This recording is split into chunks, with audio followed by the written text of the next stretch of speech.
Olá pessoal, voltamos aqui com mais uma aula de imaginologia. Nós estamos falando sobre o esqueleto axial. Eu sou o professor André e vou passar algumas informações referentes às nossas aulas de técnicas de posicionamento e imaginologia, ok? Então vamos lá para a nossa primeira aula, uma aula introdutória. Nós vamos falar sobre o esqueleto axial, né? Especificamente sobre crânio nesse dado momento, imaginologia em raio-x convencional. Nós temos aqui algumas imagens de raio-x convencional, nós fizemos um pequeno comparativo com as imagens de raio-x digital para facilitar a sua compreensão. Bom, crânio e suas divisões. Esqueleto axial 1. Nós vamos começar falando sobre o crânio, vamos passar por coluna vertebral, caixa torácica. Primeiramente, vamos estudar todo o esqueleto axial, ok? Planos de corte, posição anatômica. Uma das grandes dificuldades que nós temos e percebemos em ensinar técnica de posicionamento é a falta de conhecimento do aluno em plano de corte e posicionamento anatômico. Eu coloquei aqui nesse primeiro slide duas imagens. Aqui eu vou ter os meus planos de corte e aqui eu vou ter o meu posicionamento anatômico. Então vamos fazer primeiramente uma definição. O que é posicionamento anatômico? Posição anatômica: paciente em pé, com os olhos na linha do horizonte, palmas das mãos voltadas para frente, os pés paralelos e ele vai estar ereto, né? Vai estar em pé nesse posicionamento anatômico. Bom, esse é um posicionamento anatômico universal que nos facilita o estudo da anatomia, inclusive da anatomia radiológica e incidência do meu raio central. Desse outro lado aqui, eu já tenho uma pessoa em posicionamento anatômico e eu vou dividir esse posicionamento anatômico em alguns planos de corte.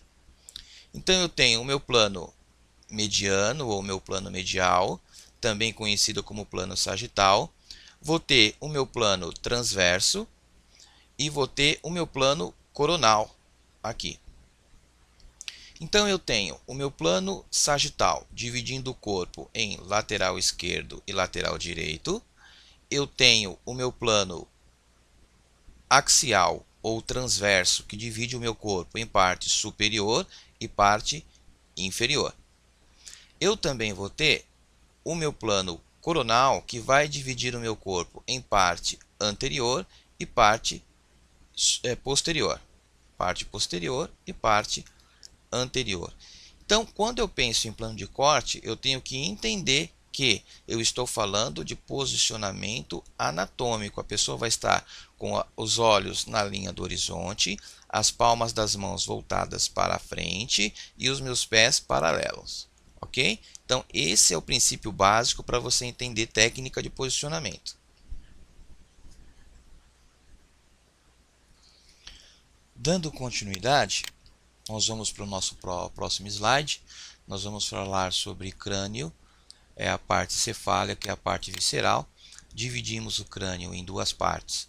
Então eu tenho aqui um crânio em perfil, onde eu tracei uma linha imaginária, dividindo o crânio em parte cefálica, que é a parte onde abriga o encéfalo, e a parte visceral, onde abriga o globo ocular, a língua, as glândulas salivares, as conchas nasais, dividindo o crânio então em parte visceral e parte encefálica. Isso é muito importante nós termos conhecimento, tá? Porque dentro da área da radiologia, uma hora eu vou estar falando de cabeça. Por exemplo, em ressonância magnética eu vou falar sobre cabeça. Eu estou falando sobre todas as estruturas envolvidas nessa região, tá? Quando eu vou falar em tomografia, eu vou falar parte superior cefálica e vou falar de parte visceral ou a parte da face, ok? Então vamos lá. Eu coloquei aqui duas imagens de anatomia, né? Isso você encontra em qualquer livro de anatomia ou até mesmo pela internet. Eu tenho aqui um posicionamento em AP, antero-posterior, e tenho um posicionamento em perfil. Para eu ter entendimento de imaginologia, eu tenho que primeiro ter esse conhecimento anatômico aqui. Esse conhecimento anatômico aqui. Por quê?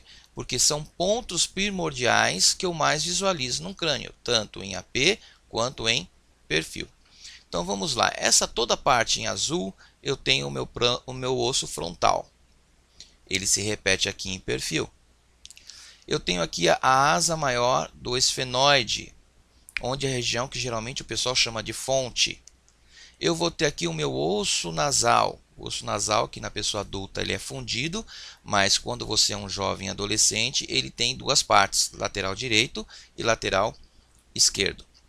Concha nasal média do etimoide, essa pequena curvatura que eu tenho na parte interna, e a concha nasal inferior, que é essa pequena curvatura na parte interna. Lâmina do etimoide, olha, as pessoas às vezes confundem a lâmina do etimoide justamente com o vômero. O vômero fica mais abaixo aqui, ó, logo acima do palato duro. A concha inferior e a lâmina do etimoide fica mais superior e posteriormente aqui, ok? Tem o meu malar, também conhecido como osso zigomático, a maxila e a mandíbula. Aqui no perfil, nós temos uma outra visão. Eu já consigo ver aqui o meu osso parietal, o frontal, a asa maior do esfenoide, o meu osso lacrimal, o meu osso temporal, o meu osso occipital, o malar ou zigomático e a mandíbula. Eu ainda tenho algumas características específicas de cada osso nessa região, ok? Anatomia é um pouco complicado, você vai pegar realmente o conteúdo mais profundo da anatomia com o tempo. Você tem que se dedicar a estudar cada dia um pouco para você ir assimilando esse conteúdo. Mas eu vou citar alguns pontos aqui para ficar mais claro para a gente. Eu tenho essa protuberância aqui, ó, do meu osso temporal, que eu vou chamar de processo mastoide. Logo abaixo, eu vou ter essa espinha aqui, ó, também do meu osso temporal, que eu vou chamar de processo estiloide. E logo entre eles, eu tenho um orifício que é o meu meato acústico externo, que nós chamamos na radiologia de MAI, meato acústico externo. Ok? Ainda no meu osso temporal, eu tenho essa saliência, que se projeta do meu osso temporal em direção ao meu malar ou ao meu osso zigomático. Então, eu chamo essa pequena região aqui de processo zigomático do meu osso temporal. Viu como tem muito outras características que nós podemos ver? Aqui no AP eu tenho um forame supraorbitário, forame infraorbitário. Tenho aqui também, ó, ele aparece aqui no perfil, o forame infraorbitário. Ok? E aí eu tenho as minhas suturas. Sutura coronal, sutura sagital, que vem na parte superior, ela não aparece aqui, mas ela existe. Sutura escamosa, que faz toda essa região do osso temporal. Sutura lambidoide, que é a parte posterior, né? E o ângulo da mandíbula, que nós não podemos deixar de falar. Ó. O ângulo da mandíbula é justamente essa região aqui. Ó. Tá? Esse pedacinho aqui nós denominamos ângulo da mandíbula.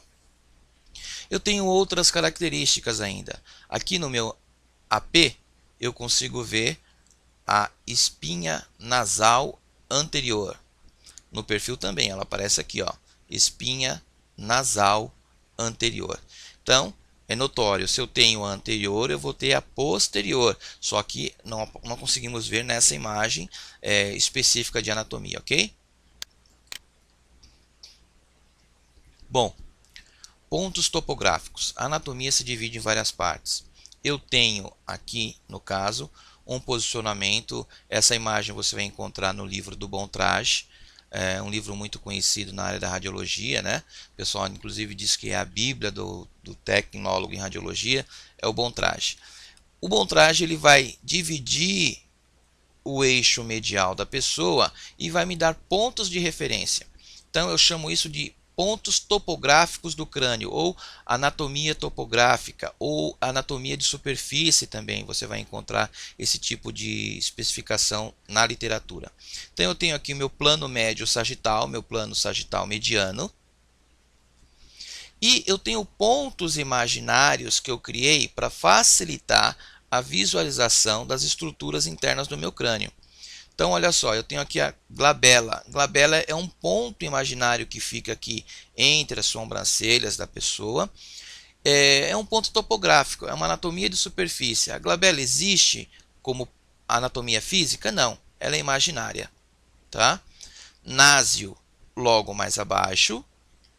Acântio, bem embaixo do nariz, né?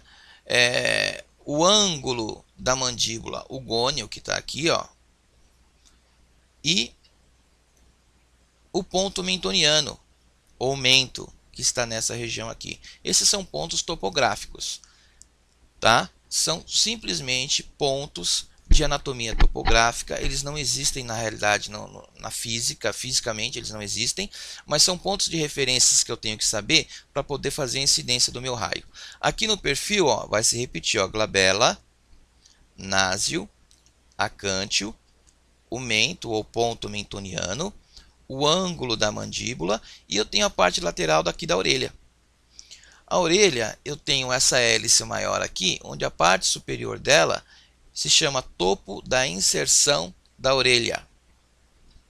Tenho a parte posterior dela, que se chama de pavilhão acústico ou pavilhão auricular.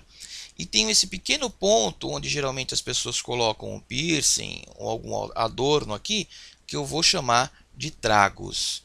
Então, esse é a anatomia topográfica que nós vamos ver no momento do crânio, que você tem que ter o conhecimento para poder fazer um bom exame radiográfico.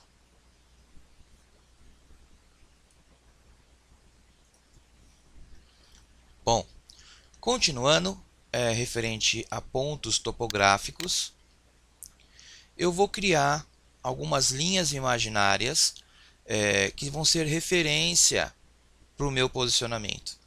Eu estou tentando facilitar a incidência do meu raio e eu tenho que saber decor essas linhas aqui.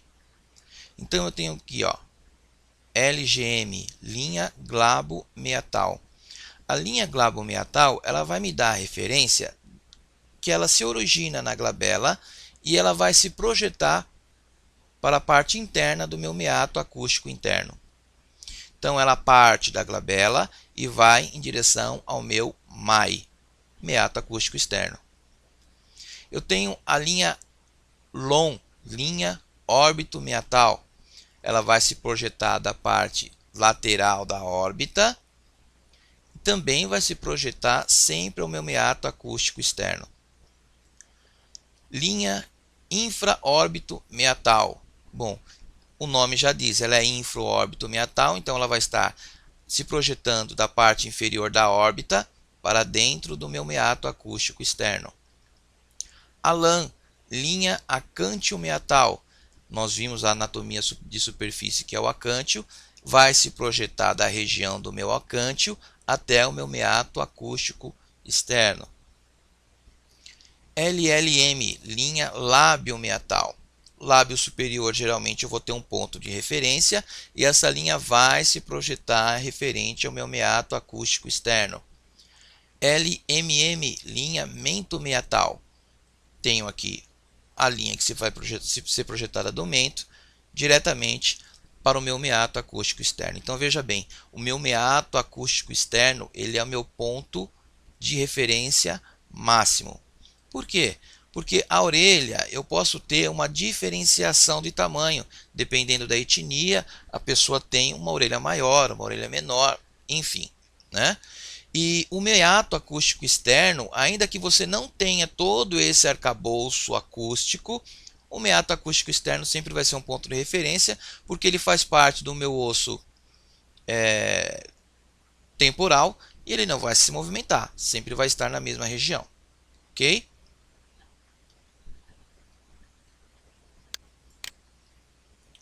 Vamos lá, nosso primeiro posicionamento de crânio. Então nós vamos começar a falar sobre posicionamento de crânio AP. Essa imagem eu retirei ela da internet para poder usar nesse tutorial. Foi uma imagem que eu achei bem legal para nós podermos estudar, né? Eu tenho inclusive aqui uma indicação da incidência do meu raio central. Então eu fiz uma pequena descrição aqui, ó. O paciente vai estar em decúbito dorsal, a linha órbito-meatal perpendicular à mesa, ó, linha órbito-meatal perpendicular à mesa, e os meatos acústicos devem estar paralelos entre si. Por que isso? Porque eu deixando os meatos acústicos paralelos entre si, eu garanto que o paciente não vai ter rotação do crânio dele nem para o lado direito, nem para o lado esquerdo. E eu vou evitar rotação na minha imagem. Consequentemente, a linha órbito-meatal vai permitir que eu não deixe o crânio do paciente nem flexionado, nem estendido. Então eu vou estar retirando através dessa linha imaginária a flexão e a extensão do crânio do paciente. Vamos lá. O raio central vai incidir perpendicular na região da glabela, descer direto na região da glabela. O paciente vai estar em apneia. Algumas literaturas colocam a apneia, ou seja, o paciente vai parar de respirar por um momento em todos os posicionamentos. O rapaz vai fazer mão, apneia. Vai fazer tornozelo, apneia. Eles colocam a apneia em praticamente tudo. Então, devido a isso, eu também coloquei aqui paciente em apneia, mas vai muito do critério e das condições físicas do paciente, ok? Se for uma pessoa de idade, ela não vai conseguir ficar sem respirar durante muito tempo. Já no exame de tórax, obrigatoriamente o paciente tem que segurar a respiração até que você faça o disparo do raio. Distância foco-filme da incidência do meu raio, sempre 1 metro ou 100 centímetros, tá? Então a distância para essa estrutura de crânio em AP sempre vai ser de 6 centímetros. O chassi 24 por 30 na longitudinal. Bom, aqui eu já tenho uma imagem de crânio. Essa é uma imagem de crânio em AP, é uma radiografia digital. Ela não passou pelo processo de revelação, fixação, lavagem e secagem de uma processadora automática. Ok? Então nós vamos analisar um pouquinho agora dessa imagem anteroposterior. Tem algumas estruturas aqui que dificilmente o médico vai observar, ou até mesmo nós iremos observar. Mas é interessante porque a anatomia radiológica, quanto mais você se observa e estuda, mais conhecimento ela te traz, isso é óbvio, né? Mas eu vou analisar essa imagem antes de falar das estruturas específicas em um grande geral. Eu tenho que observar se a margem supraorbitária da minha radiografia estão paralelas entre si. Por quê? Se elas estão paralelas entre si, significa que eu não tive rotação do meu crânio. O crânio ficou em um AP perfeito. Ok? Vou verificar se aqui a caixa timpânica, o meato acústico externo estão paralelos entre si. É uma outra prova que eu não tive rotação, nem extensão e nem flexão desse crânio. Vou analisar os tons de cinza que eu tenho nessa imagem. Então eu tenho um degradê aqui. Eu tenho lugares onde a densidade óssea é maior, então a radiação atravessou menos, e eu tenho a parte mais clara. Eu vou ver as partes mais escuras, que são as partes mais moles, a radiação atravessou mais, sensibilizou mais o meu filme, né, o meu receptor de imagem, e ela vai ficar mais escura. Então eu tenho uma técnica muito boa nessa radiografia de crânio.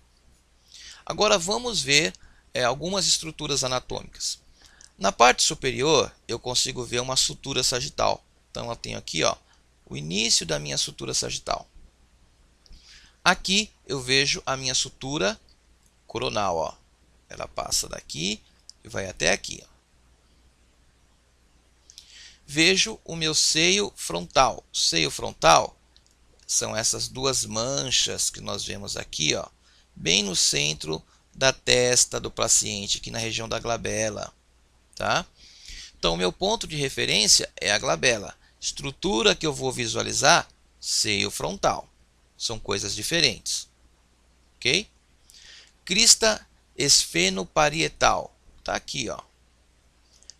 Bem acima da órbita, eu tenho lá um processo que vai me dar na imagem a crista esfenoparietal. Lâmina esfenoidal. Essa lâmina esfenoidal, nós também chamamos a parte superior dela de crista Galli. Está bem aqui. Meato acústico interno, ó. O meato acústico interno é onde eu tenho os ossículos da audição, martelo, bigorna e estribo. Parte petrosa do osso temporal. Processo mastoide. Processo mastoide é onde eu tenho as células aéreas do meu mastoide. Lâmina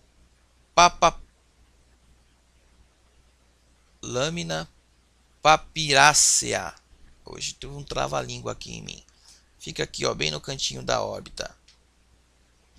Septo nasal. Septo está anteriormente aqui. Concha nasal inferior. Nós vimos lá naquela imagem convencional de anatomia. Ramo da mandíbula, parte superior. O ângulo fica mais aqui abaixo, ó. Um pouquinho da protuberância do ângulo da mandíbula. Células etimoidais. Margem superior da parte petrosa. Essa parte petrosa fica no osso temporal. Asa maior do esfenoide, justamente aquela região que nós chamamos de fonte. Margem supraorbital está aqui. Se eu tenho a supraorbital, eu vou ter a infraorbital nessa região aqui. E a sutura lambdoide. A sutura lambdoide ela é posterior, mas essa imagem aqui é uma imagem em duas dimensões, é em 2D. Então eu consigo ver a aparência dela aqui, ó, e ela vai até o outro lado, ó. Ela começa aqui, onde ela é mais visível, e vai até o outro lado.